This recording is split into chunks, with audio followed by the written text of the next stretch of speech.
and everybody else will, the other candidates will be opening statements also. They have 3 minutes to speak. In the front row, we have a timekeeper. That purple flag that he keeps folding up, stretch it out so they can see it. That will let them know that they have 30 seconds left to speak. If they are in a sentence, they can finish that sentence, but not to make it a run-on sentence, because we stop at 3 minutes. Okay? Jan is the first person to speak.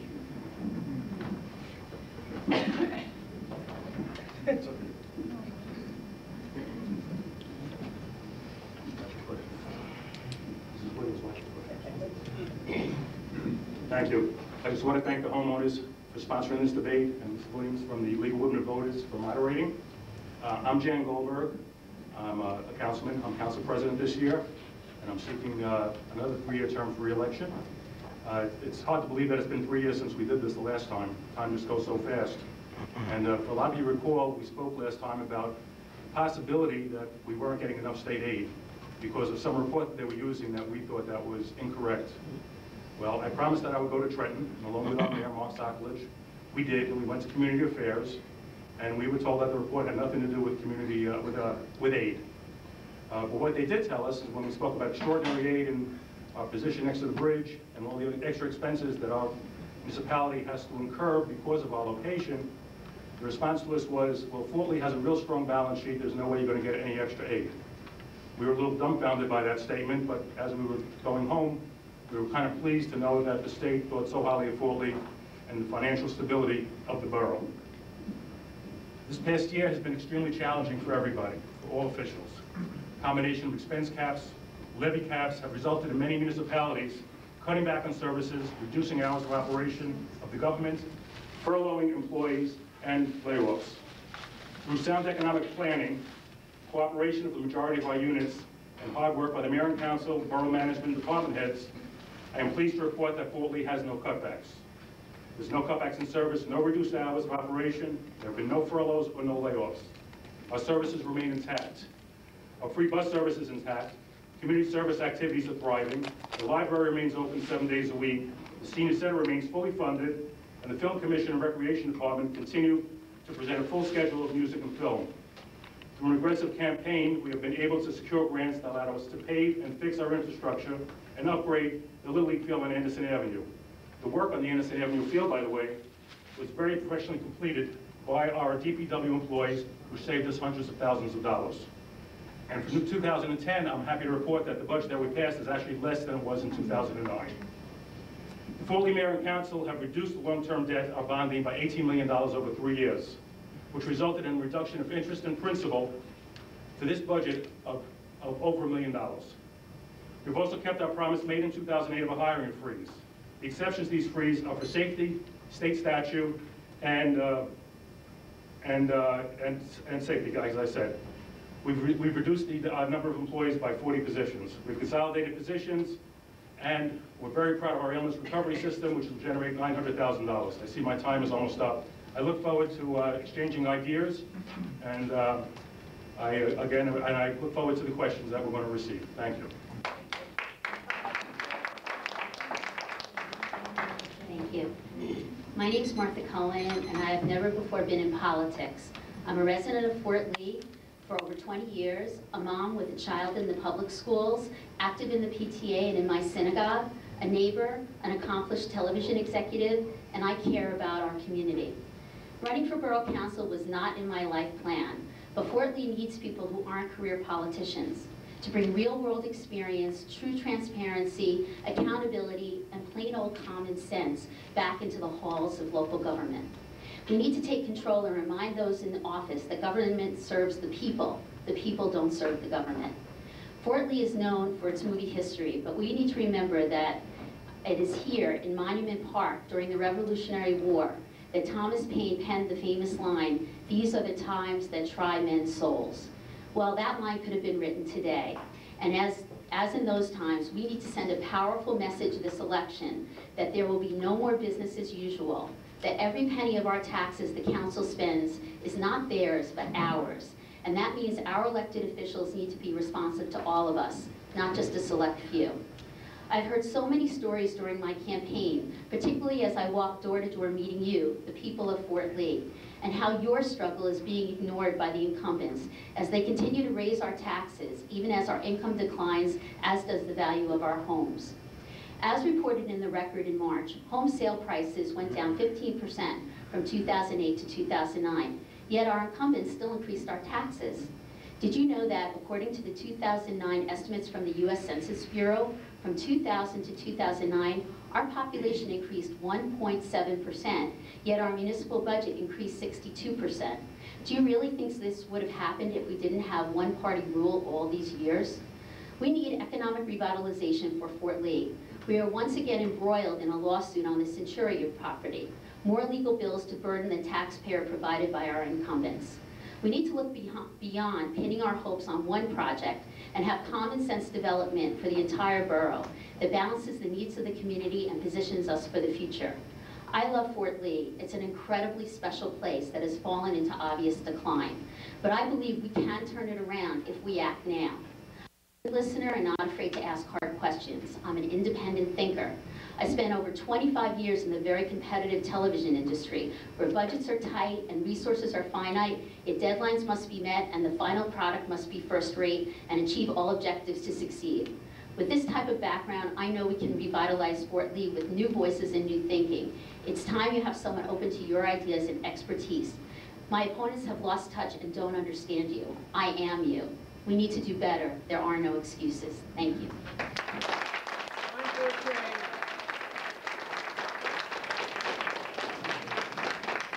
Thank you, United Homeowners.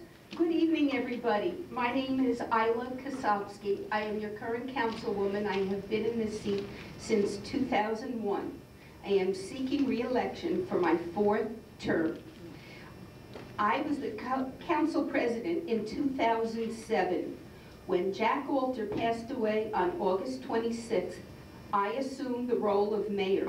I provided leadership and stability during the unforeseen loss of our 5-term mayor. I chaired council meetings. I represented the municipality at planning board meetings. I officiated at all scheduled municipal functions. I personally answered all correspondence for the mayor, and I initiated continuous correspondence with then Commissioner Joe Doria in Trenton to oppose retrofitting sprinkler system in high-rises, which would have cost each owner at least $3,000 to $4,000 per unit. I also want to tell you a little personal history about myself and Fort Lee. I moved here in 1989, but I used to come here in the 70s. I had a college friend who moved to Mid-South, so I used to visit her. I bought my baby furniture at American Baby Carriage on Lemoyne Avenue. I bought my bridal dress at a store called Marlene's Golden Hanger in Fort Lee in 1978. So I have a long-term history with Fort Lee. We arrived in time for my daughter to enter Fort Lee's School 2 and go to the middle school and graduate in 1998 from Fort Lee High, a school system we are all very proud of. We are the gateway into New York. The pride I feel living in this community is what makes me alive. We are a unique mix of urban and suburban.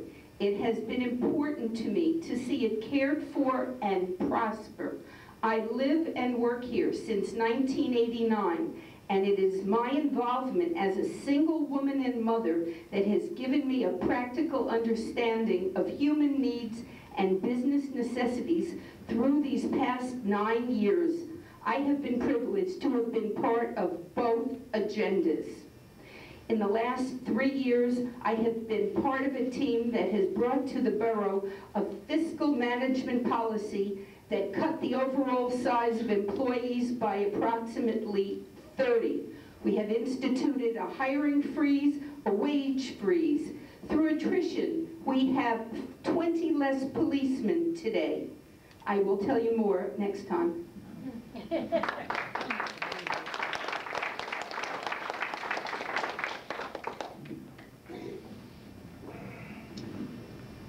Thank you all for coming tonight. My name is John Crichot, and I'm a candidate for Fort Lee Council. I'm a 37-year resident of Fort Lee and a former councilman. I also served on the Fort Lee Planning Board and the Fort Lee Zoning Board of Adjustment as secretary. I am past president of Fort Lee Unico, which is an Italian-American service organization. I'm a former member of the Fort Lee Lions Club and this organization, the Fort Lee Homeowners Association. I currently serve as the president of the Camelot Condominium Association in Cliffside Park.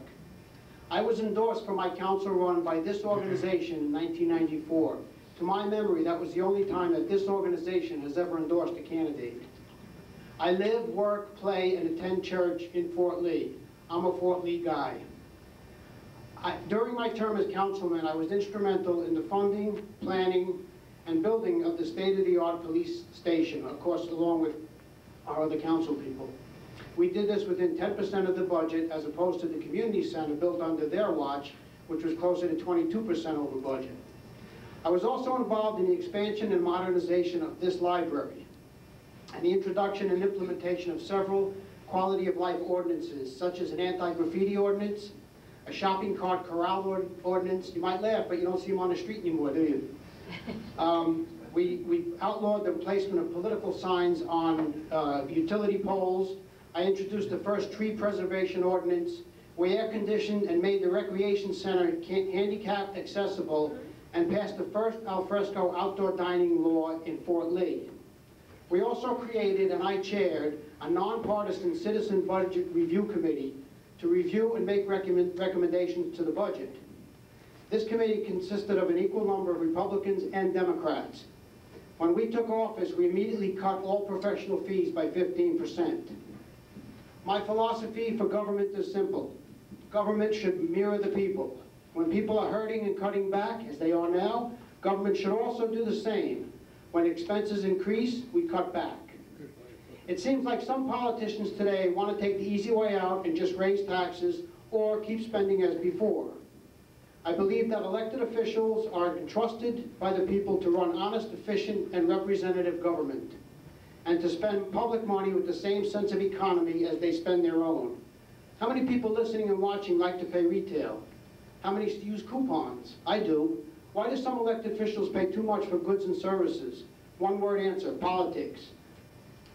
If elected, I will continue to maintain the services we have, maybe even enhance them, while providing them at a lower cost. It can be done, and we'll do it. Thank you for allowing me to share my views.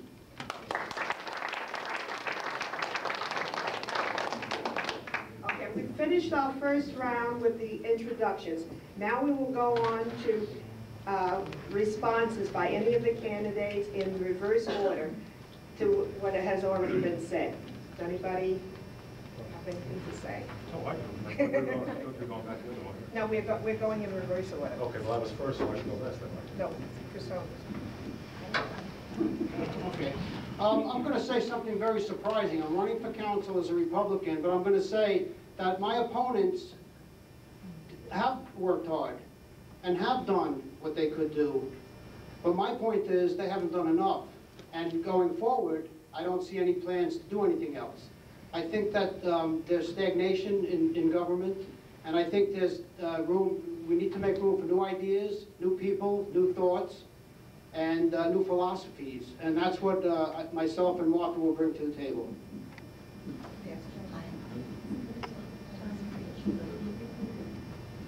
Thank you. A lot of municipalities are in dire straits. We controlled our spending. The 0.6% budget increase this year is remarkable. One of the biggest increases in the municipal budget for 2010 is health benefits. They jumped $1.1 million, and the pension payment increased $150,000, while negotiated and contractual obligation climbed approximately $600,000.